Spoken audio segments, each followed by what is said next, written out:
Bonjour, bonsoir, hello ladies. J'espère que vous allez bien et que votre journée ou votre soirée se passe bien. Aujourd'hui, dans ce nouvel épisode, j'ai une invitée assez originale et assez exceptionnelle que j'ai rencontrée il y a quoi, une semaine dans un atelier. J'ai adoré son profil, évidemment. Je l'ai invitée. Merci Laetitia d'avoir accepté cette invitation. Bienvenue sur le podcast Raizel, le podcast qui donne la parole aux femmes qui, euh, qui ont envie d'inspirer et aussi qui ont changé leur vie ou celle de leur entourage. Merci Laetitia. Comment vas-tu Laetitia? Eh bien, déjà merci. Merci à toi de m'avoir sollicité. Comment je vais aujourd'hui? Eh bien, aujourd'hui, je me sens totalement alignée. Voilà, je pense que c'est vraiment l'adjectif qui résonne en moi aujourd'hui. Mhm. Et quand je dis aligné, c'est pas forcément tout est parfait, tout est carré, tout est en ordre. C'est vraiment je suis à ma place. Voilà, concrètement. Et ça résonne aussi justement avec la conférence dynamique qu'on a faite. Mais voilà, je suis alignée, je suis pleinement à ma place. Voilà, je suis calme. Je Mhm. suis reconnaissante d'être ici, forcément. Et je suis aussi reconnaissante de pouvoir partager aujourd'hui. Ok, ben merci d'avoir accepté cette invitation. Laetitia, je vais te laisser la parole pour te présenter en quelques mots. Je sais que c'est compliqué comme exercice, mais on est obligé de se présenter dans ce podcast. Alors oui, c'est compliqué de se présenter, en tout cas de parler de soi. C'est vrai que moi j'ai souvent, voilà, en tout cas j'ai l'habitude justement de faire parler les autres et de comprendre. Alors moi je suis Laetitia, j'ai longtemps été sportive de haut niveau dans le taekwondo, avec une identité qui a été très construite autour de la performance. Autour du dépassement de soi. C'est vrai que ce sont des traits, des valeurs qui sont très prononcées dans le taekwondo et c'est quelque chose que j'ai totalement incarné depuis mon plus jeune âge, hein. J'ai commencé cette discipline à l'âge de 10 ans Mhm. et j'ai travaillé, j'ai été salariée et puis j'ai vécu donc une reconversion donc professionnelle, mais c'est aussi une reconversion personnelle, j'ai envie de dire, presque existentielle, hein, puisque ça m'a menée aujourd'hui à être fondatrice de Life and Lead. Ok. Si on revient un peu en arrière avant que tu fasses cette reconversion ou de toi avant, peut-être, à quoi ressemblait ta vie avant ce déclic ou ce changement que aujourd'hui que tu as vécu? Ben, ma vie, elle ressemblait à, j'ai envie de dire, la vie de beaucoup de gens. Et avec le recul, j'ai envie de dire, pas forcément dans le bon sens, puisque il y avait ben, cette angoisse, ce stress, cette volonté de réussir, ces questions qu'on se pose sur l'avenir, sur ce qu'on doit faire, où poser son pied, justement, demain. Est-ce qu'on va à droite, est-ce qu'on va à gauche, est-ce qu'on reste centré dans ce qu'on a envie de faire? Donc c'est vrai que ma vie auparavant, c'était vraiment beaucoup de questionnements, beaucoup d'interrogations, beaucoup de peurs. Justement aussi la peur était très très présente en moi justement sur l'idée de devenir auto-entrepreneuse. Donc si je dois résumer ma vie avant, c'était plutôt l'hésitation, Ok, ce qui est complètement à l'opposé de ce que j'incarne aujourd'hui. ok. Euh, Est-ce qu'il y a quelque chose qui t'a donné envie de changer de vie, quelque chose qui t'a vraiment fait le déclic?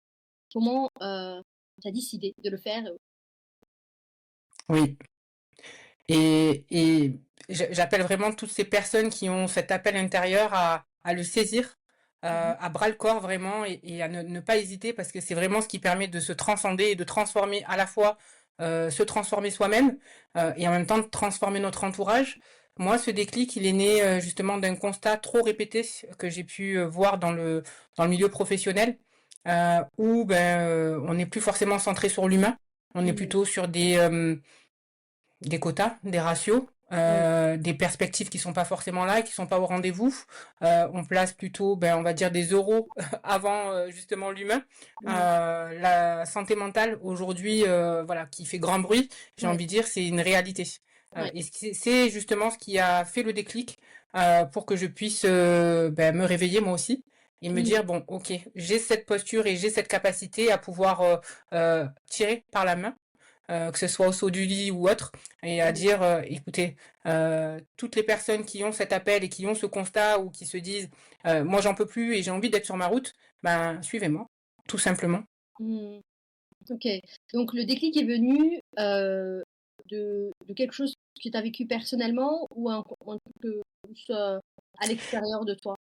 Oui, c'est quelque chose que j'ai vécu personnellement. Alors, je vais pas dire de manière répétée parce que j'ai quand même cette capacité à me remettre en question, comme OK. beaucoup. On peut vivre des moments, alors tragiques, on peut dire appeler ça tragique Oui, dans le milieu professionnel. Il faut avoir cette capacité à se remettre en question et oui. ensuite à se dire: «OK, là, je suis en tort» ou là, ben, en fait non, pas du tout et ça m'écorche, et j'ai besoin de me relever ou j'ai besoin de dire stop. Et concrètement, c'est clairement ce qui s'est passé dans le milieu professionnel où, voilà, on va dire qu'on est pointé du doigt pour des faits qui sont totalement surréalistes, où on voit des équipes qui sont complètement délabrées. Mmh. On peut voir, alors c'est vrai que je suis une ancienne RH, hein, donc Oui. forcément le côté humain dans le milieu professionnel, ça m'appelle, ça me parle. Ouais. Et on va dire que dans cette entreprise-là, je me suis pas reconnue, j'ai pas reconnu le respect de l'humain Mmh. à sa propre valeur. J'ai pas reconnu les valeurs de l'entreprise qui sont prônées justement dès le départ. Ouais. Donc c'est quelque chose qui est quand même très nocif quand Mmh. on est salarié parce que ben on se détériore et puis on se retrouve plus. Et quand on se retrouve plus dans son milieu professionnel, ben c'est difficile aussi de se retrouver dans son milieu personnel. Mmh. Ce que j'allais te poser comme question, est-ce que le fait de vivre, par exemple, des difficultés dans le milieu pro agit sur, a agi sur toi, en tant qu'individu, en tant que femme, également, sur ta vie personnelle? Oui, alors c'est vrai que j'ai pas, pour ceux qui me connaissent, j'ai pas pour habitude de parler de ma vie personnelle, mais c'est vrai qu'ici on est en toute authenticité et oui, en fait oui, je vais parler de ma vie personnelle. Donc je suis maman célibataire, donc j'élève mes deux petits bouts toute seule. Et c'est vrai que j'ai ce caractère, cette force de caractère justement à me dire bon ben ok, je veux pouvoir poser à manger sur la table. Et Mmh. ça voilà, c'était une détermination.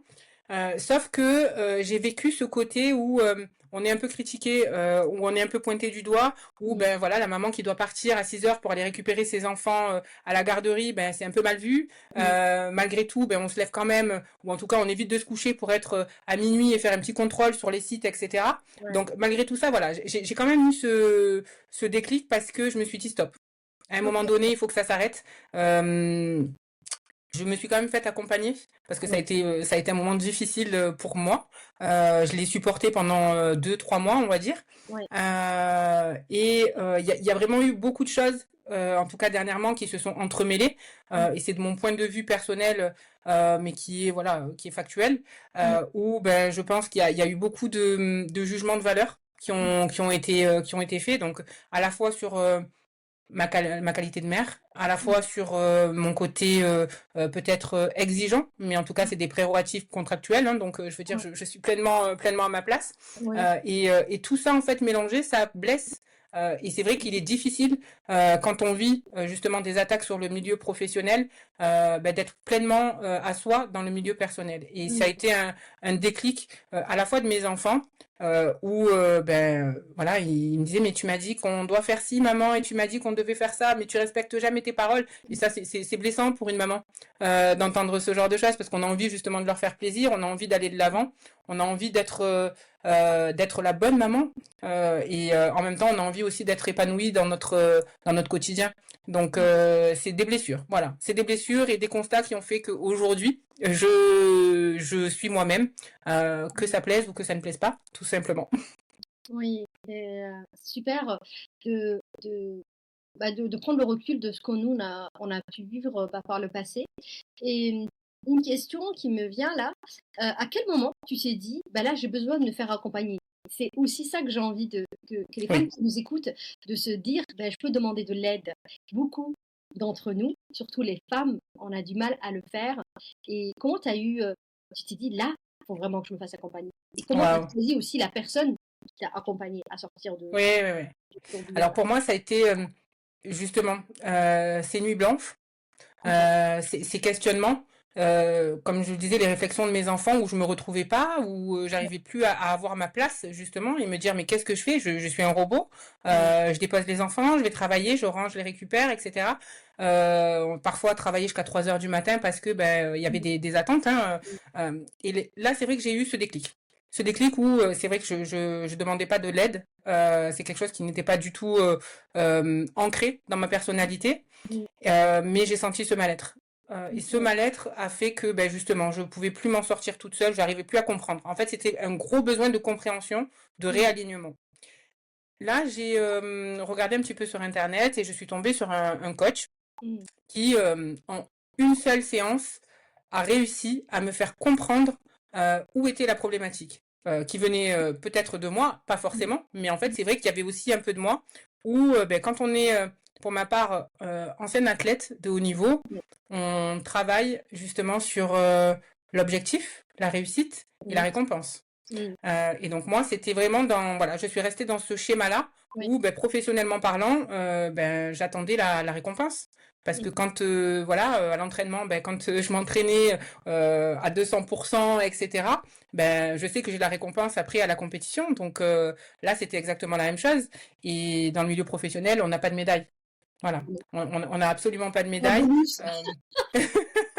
Exactement. Et après, c'est vrai que c'est un schéma qui, enfin, c'est une position qu'il faut apprendre, qu'il faut accepter, parce que à la fois dans le milieu professionnel, on n'a pas de médaille, mais en tant que maman non plus, on n'a pas de médaille, et pourtant, ça n'empêche pas d'exceller dans ce qu'on fait. Donc, je pense que c'est hyper important de comprendre que les seules médailles qu'on peut avoir, c'est celles qu'on s'attribue. Oui. Ouais. Waouh, merci. Franchement, ça me touche parce que c'est vrai, en fait. C'est aussi l'autocompassion qu'on peut avoir avec soi, qu'on oublie souvent d'avoir. Peut-être on est beaucoup plus cool, plus sympa avec les autres qu'avec soi-même. Et comme tu l'as dit, à cause ou grâce au sport de haut niveau, tu as aussi développé, on va dire, ces process au fonctionnement. Et moi, j'aimerais bien que tu nous parles un petit peu de ta carrière en tant que sportif de haut niveau. Comment tu as vécu aussi est-ce que tu as appris des bonnes choses, comme ce que tu nous viens de partager, mais aussi peut-être le contre-coup de ça. Voilà. Pour équilibrer. Alors, ma carrière, j'ai commencé le taekwondo à l'âge de 10 ans. Ouais. Avec mes sœurs, j'ai 2 grandes sœurs et une petite sœur. Et on a toutes commencé le taekwondo. Donc voilà, ça a plu, ça a pas plu. En tout cas, on a été 3 à continuer. Et c'est vrai que le taekwondo, pour moi, c'est vraiment le sport qui me correspond totalement parce que je me sentais, en tout cas sur l'ère de combat, je me sentais totalement libre. Libre de faire ce que j'avais envie. Alors à la fois, c'était très jeune, quand je faisais des compétitions, c'était la voix. Alors on appelle ça le kiap, hein, mais c'est vrai que je hurlais, voilà, je me déchargeais. Et puis ensuite, j'ai été repérée justement par le directeur technique national qui m'a proposé d'intégrer le sport-études, donc à Aix-en-Provence. Initialement, c'était voilà le samedi, je m'entraînais avec les membres de l'équipe de France. Et puis ensuite, ça a été en tant qu'interne au CREPS. Et voilà, les compétitions, donc j'ai été 7 fois championne de France, championne d'Europe junior, 3e au championnat du monde par équipe. Donc c'est vrai que ça fait un beau palmarès, sachant que j'ai été l'une des plus jeunes athlètes de l'équipe de France. J'étais junior et je combattais en senior. Je pense en tout cas qu'il y avait une volonté derrière justement de me faire évoluer plus rapidement et ça a été un réel plaisir de pouvoir le faire puisque au niveau de mon état d'esprit, j'ai appris justement à me surpasser. On n'est même pas dans le dépassement de soi, on est dans le surpassement de soi, qui peut avoir de grosses répercussions, in fine, dans le milieu professionnel, hein, puisque j'ai vécu le burn-out, mais voilà, comme on m'explique, c'est au-delà du burn-out. Je savais pas que ça pouvait exister, mais en tout cas, c'est ce qui a été évoqué. Mais en même temps, pour moi, c'est une discipline et en tout cas, c'est une expérience que je ne regrette pour rien au monde parce que ça m'a construit. Ça m'a permis d'avoir des valeurs bien fondées, bien solides aujourd'hui. Le taekwondo, c'est quand même un art martial coréen. Et je me plais à dire que c'est un art martial de défense, non pas d'attaque. Donc, je suis voilà dans la défense, dans la construction justement de ma riposte. Je suis quelqu'un qui est plutôt passive, mais en tout cas qui arrive à pouvoir répondre avec fermeté quand c'est nécessaire, mais en tout cas, j'essaye toujours d'avoir le côté bienveillant, et c'est quand même voilà ce qui en ressort en tout cas de cette discipline. Oui. Donc un palmarès bien marqué, mais en tout cas qui a aujourd'hui un beau retentissement sur ma carrière professionnelle. D'accord. Donc, c'est aussi peut-être une période. Est-ce que le fait d'avoir aussi cette carrière dans le sport de haut niveau a aussi fait que tu vives ou tu traverses certains événements beaucoup plus peut-être facilement ou difficilement, ou comment tu as vécu, voilà, comment on peut aussi sortir après du sport de haut niveau et vivre sa carrière, vivre sa vie, voilà. Si tu veux nous partager une partie de Oui. Alors, c'est vrai qu'il y a les côtés, entre guillemets, négatifs, comme j'ai pu ouais, le citer tout à l'heure, mais il y a énormément aussi de côtés positifs, et tu fais bien de le souligner parce que aujourd'hui, je suis quelqu'un qui est totalement autonome. mmh, Donc j'ai cette force de caractère qui est née justement de la discipline, de la rigueur, de l'autoconstruction qu'on peut avoir avec le taekwondo, avec le sport de ouais, haut niveau. J'ai quand même ce côté bienveillant et résilient, le respect des autres, l'écoute, ouais, et tout ça, ce sont des valeurs qui sont présentes au quotidien, j'ai envie de mmh, dire. Parce que savoir s'écouter soi-même, c'est très important. Savoir ouais, écouter les autres, c'est hyper important aussi. ouais, J'ai envie de dire, quand on sait s'écouter et qu'on sait écouter les autres, je pense qu'on a tout gagné. ouais, c'est vrai, c'est vrai, c'est vrai. Et c'est quelque chose d'essentiel aujourd'hui dans ta carrière de coach et de mentor. Mais on reviendra après, Bien sûr. sur ce que tu fais aujourd'hui. Avec le recul, qu'est-ce que cette expérience ou ces différentes expériences, parce que tu vas en avoir plusieurs, t'ont appris sur toi? Alors, ce que ça m'a appris sur moi, c'est vraiment que alors, je sais pas si on peut dire apprentissage, parce que je pense que c'est quand même il y a un peu de l'inné, Oui, mais ça m'a appris alors moi, oui, aujourd'hui, une femme, on a une force phénoménale, mmh, mais en fait, je l'ai découvert en moi, mais je le découvre aussi à travers les personnes que j'accompagne. mmh, Ce que j'arrive à faire ressortir en moi, ce que j'ai découvert en moi, donc cette force, cette capacité à savoir dire non quand il faut, mmh, cette capacité à savoir dire oui, ou même cette capacité à pouvoir se pousser, mmh, s'encourager soi-même, c'est quelque chose que j'ai découvert, que je sais faire. ouais, Et en tout cas que j'accompagne les personnes à savoir le faire aussi, à se découvrir soi-même, et c'est hyper important parce que dans la vie aujourd'hui, avec la conjoncture actuelle, je mmh, pense qu'on a besoin, nous, en tant que femmes, d'être complètement, j'ai envie de dire, solides, barricadées, ancrées ouais, face à divers événements qui peuvent arriver, mmh, sans pour autant paraître complètement rigide. mmh, Et je pense qu'on peut avoir ce côté bienveillant tout en étant strictement authentique et ouais. savoir être congruent face à des événements quels qu'ils soient. Oui, tout à fait. C'est vrai, c'est vrai. Hem, hem, ma question, est un peu peut-être, est-ce que ce que tu as vécu aussi, a influencé ta relation avec tes enfants, avec tes proches, avec tes collègues? Hem, Si tu as envie de partager, ce point-là? Alors, ce que j'ai vécu au niveau, donc là, ça serait à quel niveau? Au niveau sportif, au Oui. niveau professionnel, au niveau sportif? Alors, au niveau sportif, oui.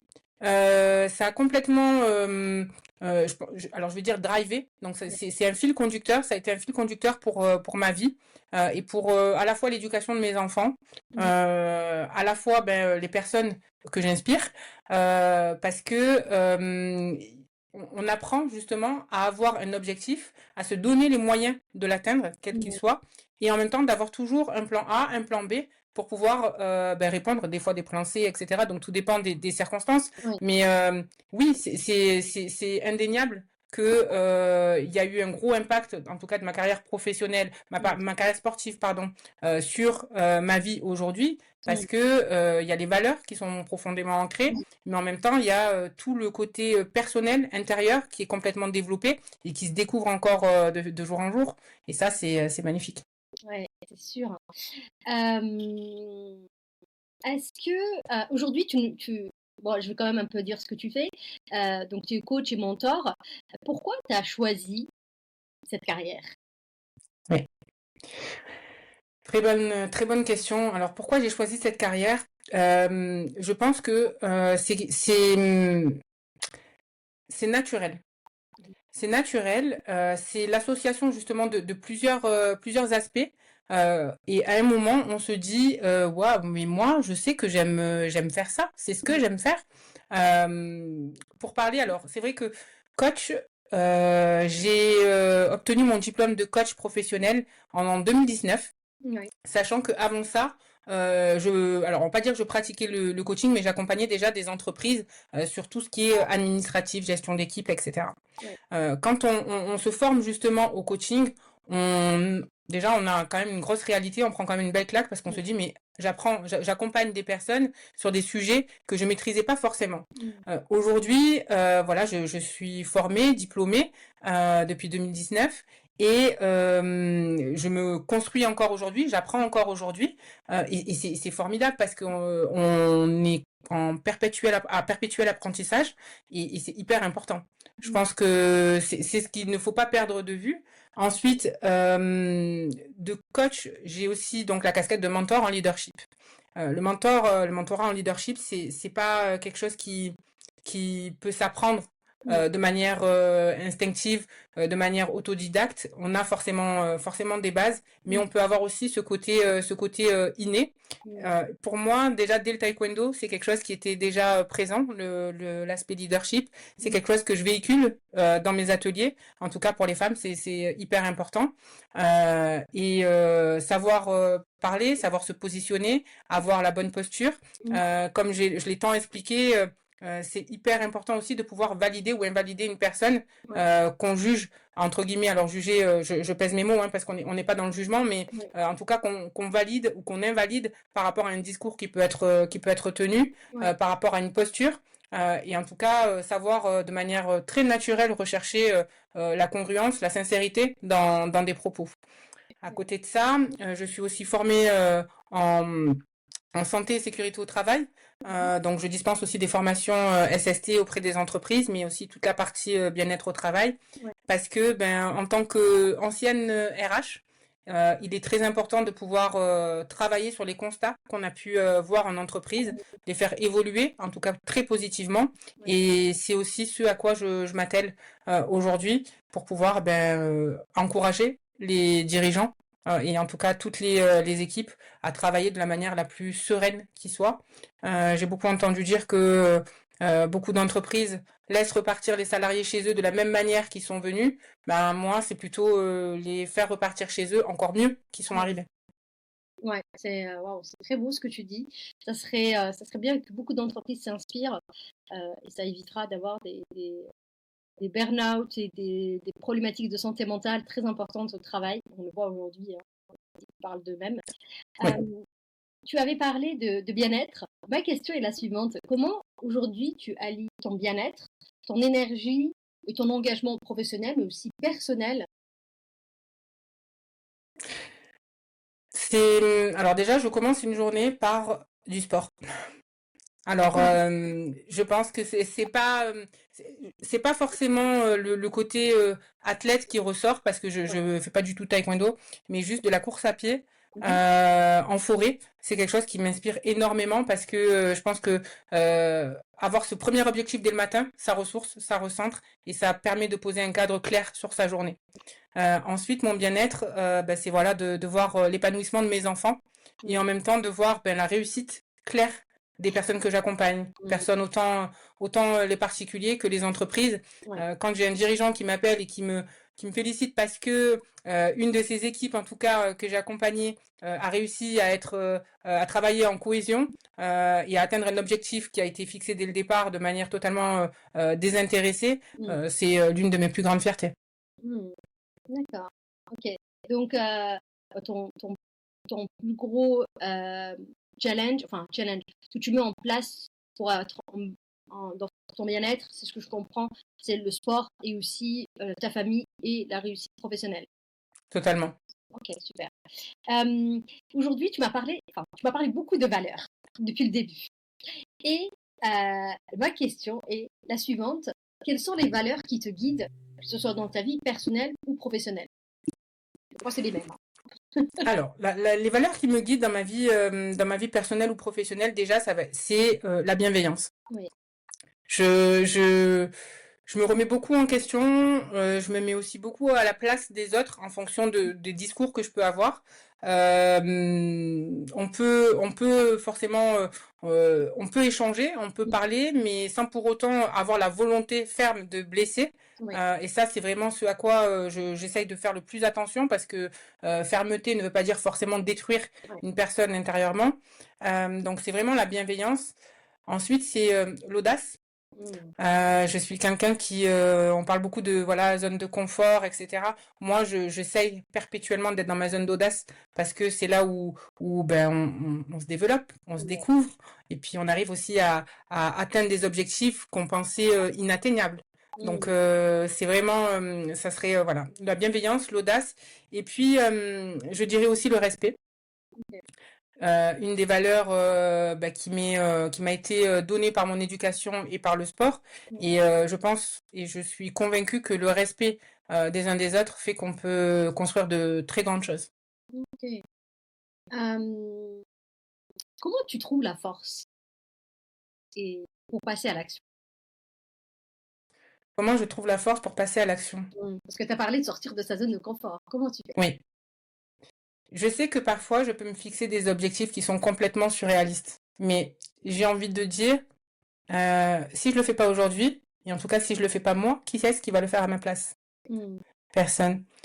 Si ça serait pour à toutes ces femmes qui nous écoutent aujourd'hui, Ouais. j'ai envie de dire, mais n'hésitez pas, parce que le temps qu'on pense, le temps qu'on prend là pour réfléchir, le temps qu'on va perdre, parce que c'est une perte de temps que d'essayer de se poser des questions, parce qu'on aura toujours cette petite voix dans notre tête qui va nous dire oui, mais tu sais, oui, mais attention, oui, mais fais gaffe. C'est vrai. On la connaît, hein, Oui, on les connaît. Alors j'ai justement ma formatrice en coaching qui appelait qui appelait justement ces personnes-là qu'on a dans nos têtes le grand comité, mais c'est clairement ça. c'est ça. On a un grand comité dans nos têtes qui vont essayer soit de nous protéger, comme on dit, ou sinon de nous influencer, mais l'intuition. Mm. Et puis allons-y, essayons, et puis on risque quoi? Non. On risque absolument rien, au final, Mais si tu ce n'est vois, peut-être une belle réussite. ou alors c'est pas grave, il n'y a pas d'échec réellement. Parce que même un échec, on apprend de Exactement. d'avoir essayé. Et c'est vrai que on le voit, et moi je fais souvent cette remarque, comment tu fais? Comment tu oses faire ceci? Comment tu oses faire cela? Et c'est vrai que bah là, moi je te pose la question, mais vraiment, si tu me la reposes, il va falloir du temps pour que j'arrive à répondre à cette question parce que tu vois, en fait, on utilise beaucoup de force intérieure qu'on se rend même pas compte qu'on a. Je sais pas si tu l'as vécu à un moment de se dire, bah en fait, j'ai cette force, mais je savais même pas. Ben, c'est vrai que pour moi, la prise de parole en public, c'est quelque chose qui me tétanisait depuis Oui, l'enfance. Ne serait-ce que parler devant la classe ou réciter une poésie, ouais. c'est quelque chose, voilà, c'était impensable pour moi. Même donner une réponse, qu'elle soit juste ou fausse, hein, mais Mm. c'était juste, voilà. Et aujourd'hui, je me dis, mais je me sens tellement à l'aise. Et on est là et puis on se dit, mais pourquoi on a perdu autant de temps alors que ben, il suffit juste alors juste, c'est un bien grand mot, Oui, mais c'est vrai qu'on a toujours, si on regarde concrètement, qu'est-ce qui nous empêche de faire les choses? C'est la peur. ouais. Mais la peur de quoi? Parfois, c'est vrai, et au fur et à mesure, j'ai envie de dire, le monde avance et au fur et à mesure, on se crée des nouvelles peurs. On entend parler de la peur de réussir. Ouais, c'est vrai. La peur de réussir, et c'est vrai que quand j'entends ça, je me dis, mais beaucoup de femmes, on est beaucoup prises, on est beaucoup, il y a beaucoup de victimes, entre guillemets, de cette peur-là, parce que on est capable de faire tellement de choses, et on a peur de réussir, on a peur justement d'être jugé par notre réussite. Ouais. Euh, on- Allons-y. Voilà, moi je peux pas, voilà, j'arrive pas à rester en place quand je sais qu'il y a des objectifs comme ça et on n'a rien à perdre. Mm. On a, voilà, quand on est en plus dans un cadre bienveillant, Mm. comme j'ai pu, voilà, dans des réseaux où euh, on n'a rien à perdre. Allons-y. Non, bien sûr. Mais c'est ce moment-là, tu vois, entre, tu vois, ça fait un moment que j'accompagne des gens, donc que ce soit sur la santé ou autre, mais tu vois que je vois que ben je me dis, moi, je suis passée à l'action, par exemple, pour ma santé, tu vois, j'ai mis en place plein de choses, etc., etc. Et je vois des gens qui sont là, ils attendent que ça tombe du ciel. Mhm. Comme, enfin, moi, je le vois comme ça, tu vois.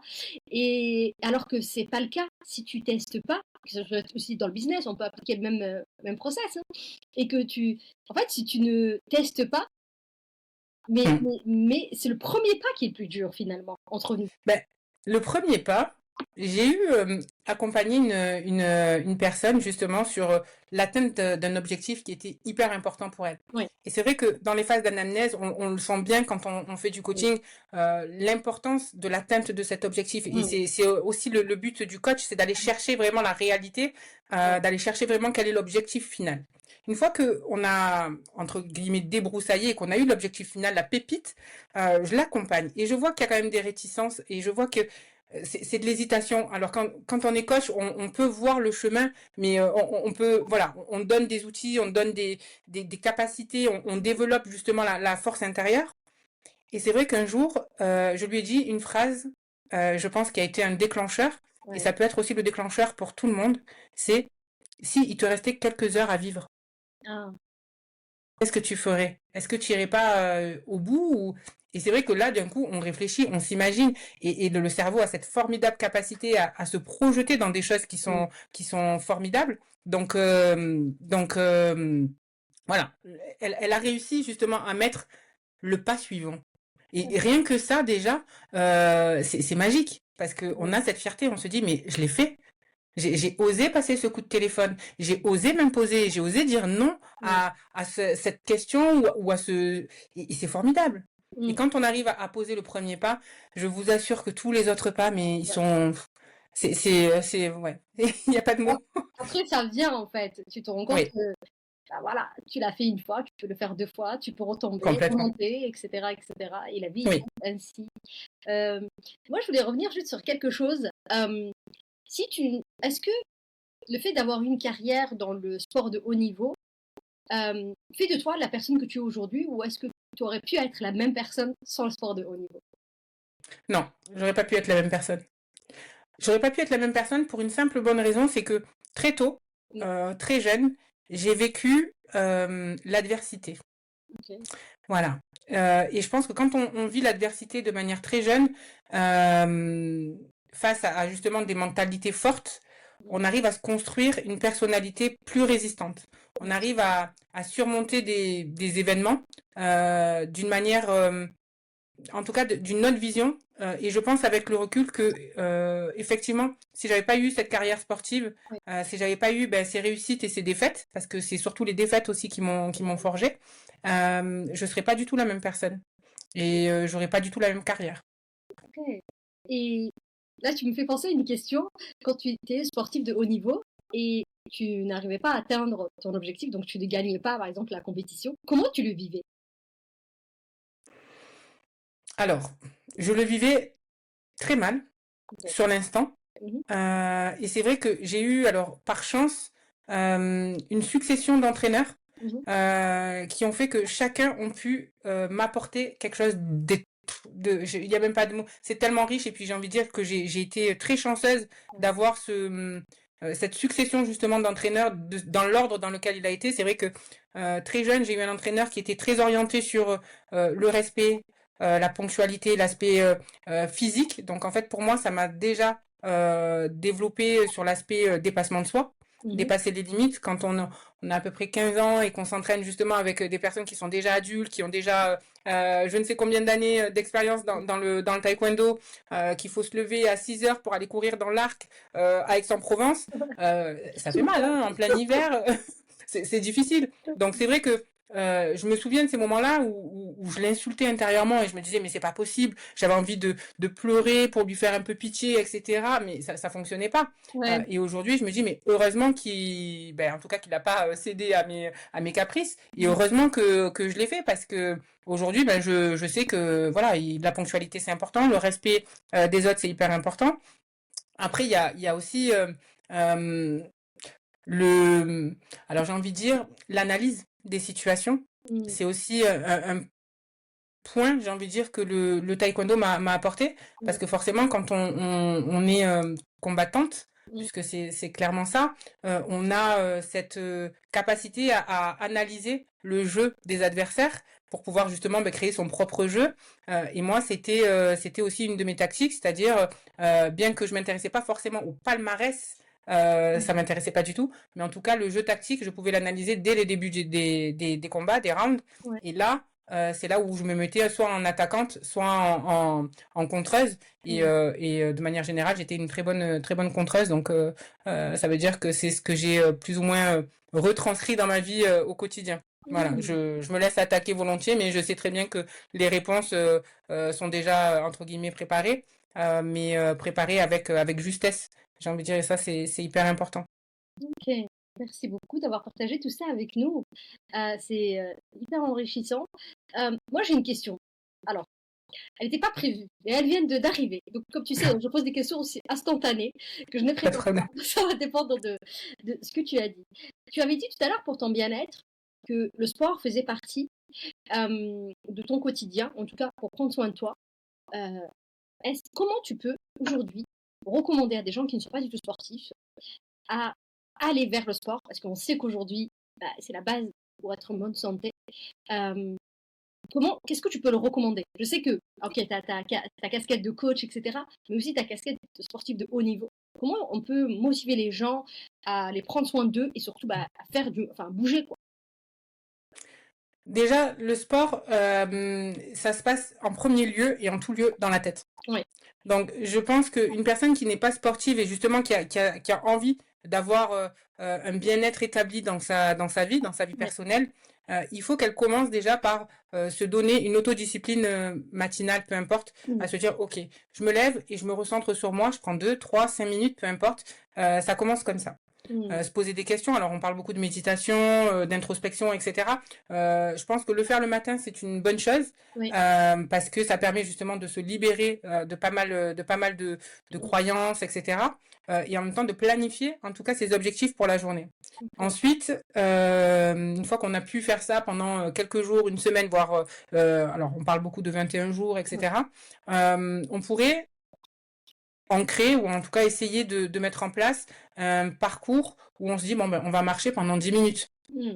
Et c'est vrai qu'il n'y a rien de mieux, en tout cas pour quelqu'un qui n'est pas sportif, de se lever, de se recentrer et de marcher ne serait-ce que 10 minutes à la fraîche pour pouvoir attaquer sa journée. Et une fois qu'on fait ça, ben forcément c'est un appel parce qu'on se sent tellement bien et le corps nous en remercie. Donc ben de fil en aiguille, on finit par soit vouloir courir, soit s'inscrire dans une salle de sport. En tout cas, mettre son corps en mouvement. Et mettre son corps en mouvement, c'est pas forcément par l'aspect physique, mais ça peut être aussi par l'aspect psychique, la psyché, par l'aspect mental, où on se met aussi en mouvement. Et quand je disais justement on fait un pas, c'est un pas à la fois physique, parce qu'on avance, mais aussi et surtout, c'est un pas mental, parce que c'est le mental qui change justement de position. Ok, merci. Je pense que ça va inspirer beaucoup de personnes qui se rendent compte que l'activité, en tout cas le mouvement, je parle là vraiment du physique, est important pour leur bien-être global, pas forcément d'avoir une maladie. Surtout plus on avance dans l'âge, plus on voit des petits soucis arriver. C'est normal, c'est l'usure. Alors, quelle est la plus belle leçon que tu retires de ton parcours? Dans mon parcours sportif, Par exemple. dans mon parcours sportif, la plus belle leçon que je retiens, c'est, je dirais, la fraternité. Oh, ok. Fraternité ou plutôt sororité. Effectivement, j'ai pratiqué le taekwondo donc avec deux de mes sœurs. Et c'est vrai que de junior combattant en senior, forcément, je combattais souvent avec ma sœur aînée, Stéphanie, à qui je lui envoie un gros cœur et un gros bisou. On a souvent été confrontés l'une face à l'autre. Et c'est vrai que on n'a jamais pu. C'était très compliqué, forcément, de combattre contre sa sœur. Oui. Et ce que je retiens, c'est que quoi qu'il en soit, je pense que on est rarement seul. On a toujours, voilà, il y a toujours en tout cas quelque part quelqu'un qui est là pour vous soutenir, pour vous accompagner. Et ça, que ce soit dans le milieu sportif ou dans le milieu professionnel, on a toujours un soutien qu'on peut trouver quelque part. Donc la plus belle leçon, ça serait, en tout cas que j'ai pour moi, mais que j'irai aussi à toutes les personnes qui nous écoutent, Ouais. c'est ne perdez pas espoir. Ne perdez pas espoir, le chemin il est déjà fait. Il y a juste à avancer. Wow, merci. Franchement, c'est très beau. Ça me touche et je pense que ça parlera à d'autres femmes qui vont nous écouter. Quel message aimerais-tu transmettre aujourd'hui à une femme qui traverse une période difficile? C'est qu'un moment. Mm. C'est pas définitif. Des périodes difficiles, alors je vais pas dire on en a toutes passé, etc. Les discours qu'on entend partout, parce que une période difficile, elle est propre à soi. Oui. On a nos propres filtres, on a notre propre vision du monde, donc on peut pas dire mais t'inquiète, c'est bon, on est toutes passées par là, etc. C'est pas vrai. Ce que j'ai envie de dire justement à ces personnes qui vivent des moments difficiles aujourd'hui, c'est que prenez courage parce que c'est qu'un moment. Par contre, durant cette phase justement de turbulence, armez-vous. Armez-vous, quoi qu'il en soit. Prenez toutes les expériences que vous pouvez prendre pour pouvoir en finir, en tout cas, de manière conquérante et attaquer justement la prochaine phase qui vous aura fait grandir de manière victorieuse. Okay. Pour toi, qu'est-ce que ça signifie concrètement transformer l'épreuve en impact? C'est exactement ce que je viens de dire. Ouais. On vit justement des moments qui sont très difficiles pour certains, assez douloureux pour d'autres, et on pourrait mettre vraiment beaucoup d'adjectifs, en tout cas sur des moments de turbulence. Ouais. Et ça, c'est justement les épreuves. Des épreuves, en tout cas, que chaque femme peut vivre au quotidien, quelle qu'elle soit, côté professionnel, côté personnel. Et l'impact, c'est justement la prise de conscience qui émerge justement de ces situations et ce qu'on en fait. Et la question, c'est non pas qu'est-ce que je fais aujourd'hui dans cette phase de turbulence, mais qu'est-ce que je vais faire demain quand je vais reprendre mon souffle. Et si demain, quand je vais reprendre mon souffle, ben, je vais stagner et je vais me dire, bon, ben, ouf, ça y est, c'est passé, ne serait-ce que le temps que je dise ouf, ben, il y a déjà d'autres épreuves qui arrivent. Donc, il faut déjà être prête, justement, et s'armer et vraiment avoir conscience que ce n'est qu'un instant. Ouais, on sent bien la combattante dans ton discours. Là, je comprends, hein. Je comprends mieux. Mais c'est hyper inspirant et on le comprend hein, par rapport à ce que tu nous as raconté, par rapport à ton histoire, que ce soit sportif ou en dehors. Aujourd'hui, ou peut-être, as-tu eu un moment clé dans ta vie, une femme qui t'a inspiré ou qui t'inspire aujourd'hui? Alors, je vais être. Il y a beaucoup de femmes qui m'inspirent aujourd'hui, tant sur l'aspect, tant sur la posture, tant sur le côté leadership. Mais en fait, je vais pas aller aussi loin. Je pense que je vais pas être très différente de beaucoup de personnes. Mais en tout cas, c'est ma mère. Wow. C'est ma mère parce que elle m'a incarné aussi. Alors c'est vrai que j'ai beaucoup parlé de valeurs par rapport au taekwondo, mais c'est vrai que ma mère, elle a des valeurs qu'elle a réussi à transmettre, en tout cas à ses enfants, et qu'on essaye en tout cas de faire perdurer parce qu'aujourd'hui, alors quand on est jeune, on se dit oh, c'est difficile et puis ça me correspond pas, mais aujourd'hui quand on est femme, on se dit mais waouh. Elle a réussi à nous transmettre ça et puis on s'auto-félicite aussi de les avoir gardés, de les faire mûrir. Et c'est vrai que j'appelle parfois ma mère pour lui demander un conseil et pour lui dire bon ben voilà avec les enfants il y a ça ou ça. Et c'est vrai que je me dis ben moi je suis fière parce que je me dis effectivement il y a le taekwondo qui m'a permis d'avoir toutes mes valeurs en tout cas que j'essaye aussi de transmettre à mes enfants aujourd'hui. Mais il y a aussi le patrimoine familial, la culture familiale, l'éducation, qui fait que aujourd'hui on peut aussi les transmettre et en tout cas je pense que c'est ce que je me dois de faire. Donc ouais, je dis un grand merci à ma mère en tout cas pour toutes ces valeurs qu'elle a su me transmettre et je fais aussi un clin d'œil à j'ai envie de dire à mes sœurs, aux femmes, hein, puisqu'on est sur les femmes, donc je leur fais aussi un gros clin d'œil parce que toutes, elle m'apporte quelque chose, à la fois, comme on disait, dans les moments de turbulence, mais aussi dans les moments de victoire, dans les moments de réussite, où en tout cas, il y a beaucoup d'inspiration à avoir. Et en tout cas, si on continue à s'entraider de cette manière-là, je suis convaincue et ça fait aucun doute qu'on réussira de grandes choses. Ouais. Ok, merci. Y a-t-il un livre, une chanson ou un mantra qui t'accompagne aujourd'hui? Oui, moi, c'est un mantra de Sénèque, ou Ouais.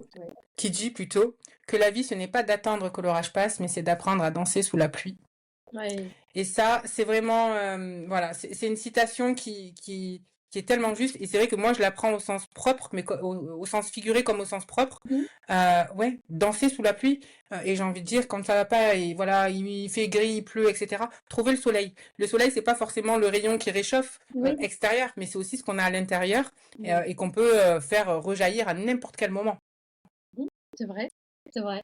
C'est très beau en plus, cette citation, elle est profonde et on peut l'appliquer à des moments où ça va pas surtout. Oui.